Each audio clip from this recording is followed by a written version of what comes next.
عن عبد الله بن عمرو رضي الله عنه قال قال رسول الله صلى الله عليه وسلم الراحمون يرحمهم الرحمن ارحموا من في الأرض يرحمكم من في السماء.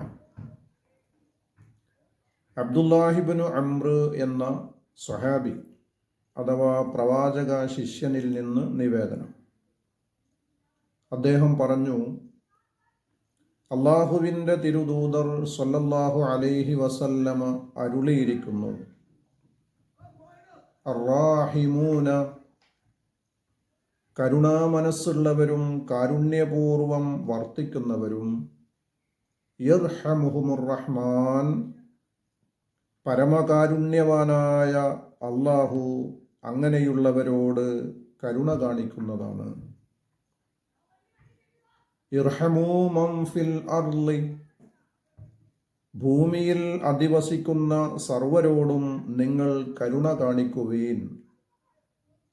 യർഹമുക്കും മൻ ഫിസ്സമാ, എന്നാൽ ഉപരിലോകത്തിൻ്റെ അധിപനായ അള്ളാഹു നിങ്ങളോട് കാരുണ്യം കാണിക്കും.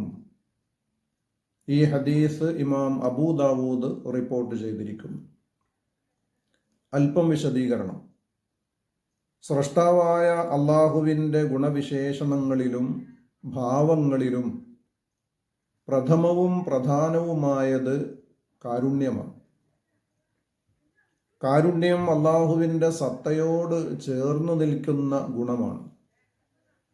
ആ കാരുണ്യം സ്വീകരിച്ചും അനുഭവിച്ചുമാണ് മനുഷ്യരും മറ്റു ജീവജാലങ്ങളും സർവചരാചരങ്ങളും കഴിയുന്നതും ചരിച്ചുകൊണ്ടിരിക്കുന്നതും. അള്ളാഹുവിൻ്റെ തിരുദൂതരായ മുഹമ്മദ് നബി സ്വല്ലല്ലാഹു അലൈഹി വസല്ലമ കരുണാവാനാണ്, കാരുണ്യത്തിൻ്റെ നിറകുടമാണ്. വിശുദ്ധ ഖുർആൻ മുഹമ്മദ് നബി സ്വല്ലല്ലാഹു അലൈഹി വസല്ലമയെ റഹ്മത്ത് അഥവാ കാരുണ്യം എന്ന് വിളിച്ചു. പ്രവാചക നിയോഗം തന്നെ ലോകത്തിനാകെയും അനുഗ്രഹവും കാരുണ്യവുമാണ്. സ്രഷ്ടാവിൻ്റെയും സൃഷ്ടികളിൽ ശ്രേഷ്ഠരായ റസൂലിൻ്റെയും സ്വല്ലല്ലാഹു അലൈഹി വസല്ലം ഉത്തമ ഗുണമായ കാരുണ്യം എല്ലാ മനുഷ്യരും തങ്ങളുടെ സ്വഭാവത്തിൻ്റെ ഭാഗമായി സ്വീകരിക്കണമെന്നും അത് ഹൃദയത്തോട് ജീവിതത്തോട് ചേർത്ത് വെക്കണമെന്നുമാണ് നബി സല്ലല്ലാഹു അലൈഹി വസല്ലമ അരുളിയിരിക്കുന്നത്.